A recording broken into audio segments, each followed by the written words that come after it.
अस्सलाम वालेकुम dear students of class 8। तो जैसा कि आप जानते हैं कि हमने जो है कोल एंड पेट्रोलियम स्टार्ट किया था। इसमें हमने लास्ट टाइम जो है कोल के बारे में पढ़ा था। इससे पहले मैंने आपको बताया था जो कोल, पेट्रोलियम और नेचुरल गैस हैं, इनको फॉसिल फ्यूल्स कहा जाता है बिकॉज ये डेड रिमेन्स ऑफ ऑर्गेनिजम्स से बनते हैं, और dead remains of living organisms जो उनको फॉसिल्स कहा जाता है, और जो फ्यूल्स इनसे तैयार होते हैं उनको फॉसिल फ्यूल्स कहा जाता है। तो तीन किस्म के जो fossil fuels, coal, petroleum and natural gas जो हैं, उनके बारे में हम आपके चैप्टर में दिया गया है।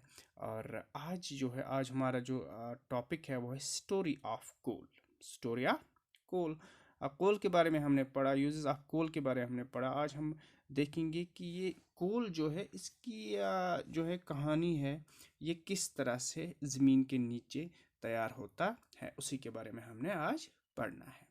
ऊपर स्क्रीन पे आप देख सकते हो स्टोरी ऑफ कोल। मैं पढ़ूंगा, आप किताब पे नज़र रखेंगे, आप स्क्रीन पे भी देख सकते हैं। अगर स्क्रीन पे नज़र नहीं आता है तो आप अपनी बुक का पेज नंबर 15 निकालेंगे। वहाँ पे जो लास्ट वाला पैरा है, ये स्टोरी ऑफ कोल के बारे में दिया है, तो वहाँ पे आप पढ़ सकते हैं।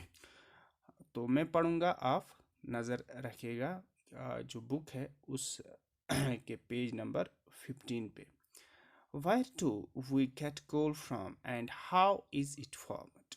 About 300 years, million years ago, the earth had dense forests in low-lying wetland areas. Due to natural processes like flooding, these forests got buried under the soil. As more soil deposited over them, they were compressed. The temperature also rose as they sank deeper and deeper. Under high pressure and high temperature, dead plants got slowly converted to coal. As coal contains mainly carbon, the slow process of conversion of dead vegetation into coal is called carbonization.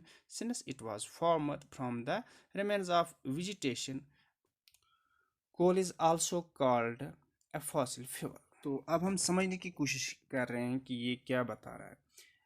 इसमें कहा गया है कि 300 million years ago, 300 million का मतलब होता है, अगर हम 10 लाख की बात करेंगे, 10 लाख 1 मिलियन के बराबर होता है, ठीक।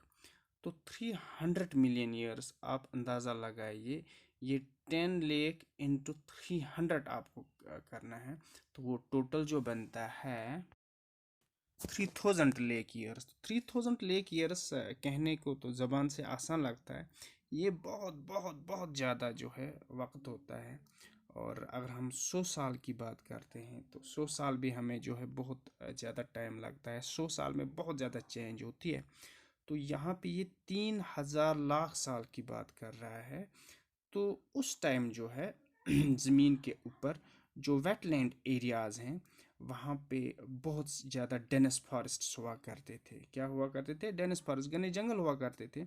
और फिर क्या होता है, नेचुरल प्रोसेस जैसे फ्लड्स की वजह से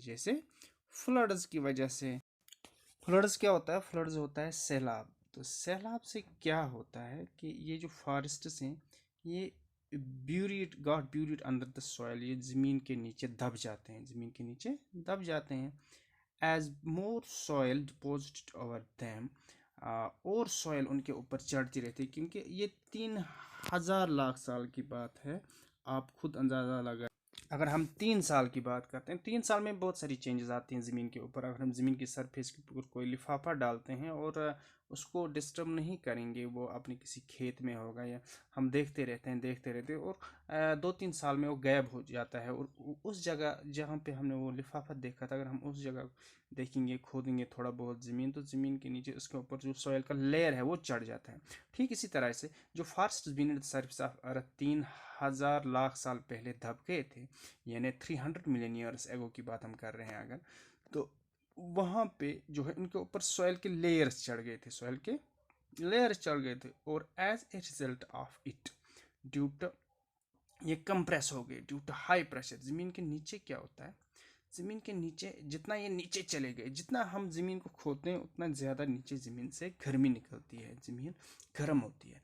और जितना ही प्लांट्स नीचे चले गए, जैसे मैंने आपको एक लिफाफे की बात मिसाल बताई, एक पॉलीथीन की मिसाल बताई, अगर हम ज़मीन के ऊपर वो रखते हैं 2-3 साल तक, वो ज़मीन के नीचे दब जाता है, थोड़ा बहुत उसका सॉइल का जो है वो लेयर ऊपर से चढ़ जाता है। ठीक इसी तरह फॉरेस्ट्स के साथ भी यही हुआ, ये ज़मीन के नीचे दब गए, इनके ऊपर सॉइल चढ़ गया, और जितना ज़्यादा ये डीप हो गए सॉइल में, ये एक बहुत स्लो प्रोसेस है।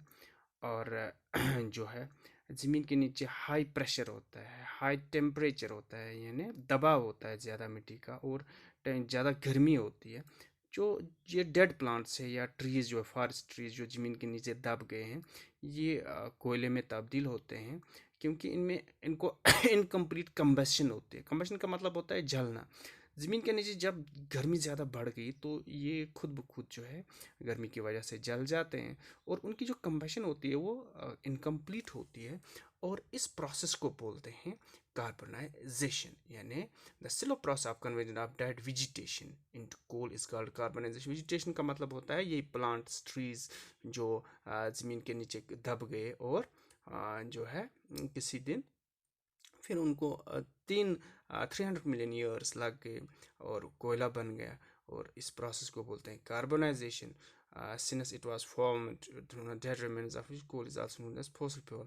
कोल को भी इसलिए फॉसिल फ्यूल कहा जाता है क्योंकि ये प्लांट्स जो होते हैं, प्लांट्स भी लिविंग ऑर्गेनिजम्स होते हैं। तो हमने पहले देखा जो लिविंग ऑर्गेनिजम्स हैं उनसे जो रिमेन्स होते हैं लिविंग ऑर्गेनिज्म को फॉसिल्स कहते हैं, और कोल जो है ये भी फॉसिल है, एक फॉसिल फ्यूल है, क्योंकि ये फ्यूल के तौर पर इस्तेमाल किया जाता है, इसलिए इसको फॉसिल फ्यूल कहा जाता है।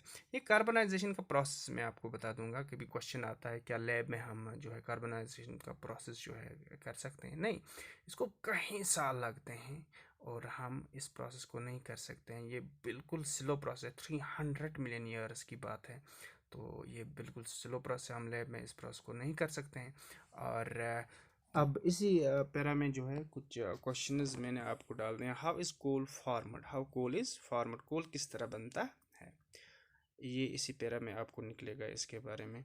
व्हाट इज़ कार्बनाइजेशन, कार्बनाइजेशन का प्रोसेस, उसकी डिफिनेशन भी दी है इसमें, ये भी आप खुद करोगे। Can we prepare coal in lab, if not why. देखो लैब जो होती है, लैब जहाँ पे एक्सपेरिमेंट्स किए जाते हैं, तो अभी मैंने आपको इसके बारे में बताया कि कोल जो है ये हम लैब में तैयार कर सकते हैं, नहीं कर सकते। इफ़ नॉट वाई, क्यों नहीं कर सकते हैं आपको इसमें लिखना है, क्योंकि एक स्लो प्रोसेस है, इसको 300 मिलियन ईयर्स लगते हैं कंप्लीट होने में, इसलिए लैब में हम इस प्रोसेस को नहीं कर सकते हैं। तो आज के लिए जो है बस इतना ही। आपको याद रखना है कि जो कोल जो है ये किस तरह बनता है, इसको बहुत जो स्लो प्रोसेस है, स्लो प्रोसेस के थ्रू ही तैयार होता है। तो आज हम इतना ही पढ़ेंगे। आप क्वेश्चंस जो है ये करेंगे खुद ही घर पे, और अगर आपको कोई और क्वेश्चन होगा इस टॉपिक के मतलब, आप जो है मेरे व्हाट्सएप नंबर पे डाल सकते हैं, मेरे व्हाट्सएप नंबर पे पूछ सकते हैं। आज के लिए बस इतना ही, दुआओं में याद रखिएगा। अल्लाह हाफिज़।